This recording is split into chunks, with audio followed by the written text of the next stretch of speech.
works were kind of singular black and white, and this is equivalent to black and white. It's just blue ink on light blue paper. But in the late 1990s, 7 or so years into the series, it began changing dramatically. I did 2 life-size drawings of a 11, 12-year-old boy and girl, also from Warsaw ghetto photographs, and then I did this. And I'd never done a mosaic before. It was all trial and error. In some ways, I had no idea what I was doing, which some people may find interesting. As an example, the drawing was done on the wall of my old Pioneer Square studio on a rectangular sheet of paper. At some point, I decided to cut it into the shape, and I decided to make a mosaic, and I mounted it on plywood, and I built this kind of wood frame and pieces of wood all around it. And then the drawing was done, and then I did the mosaic.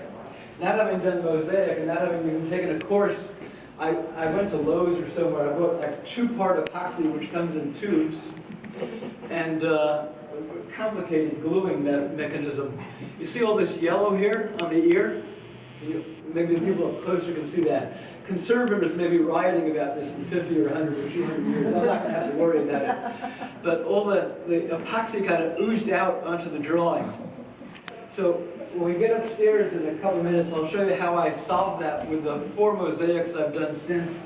We have 1 large mosaic up there. This is called Young Man with Star of David Armband in the Warsaw Ghetto. And you got all this different imagery going on.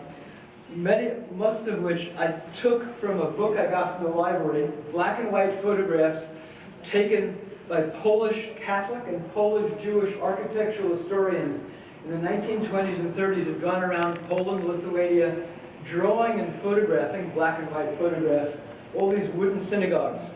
I spent years in art college, and art history classes were required. I learned all about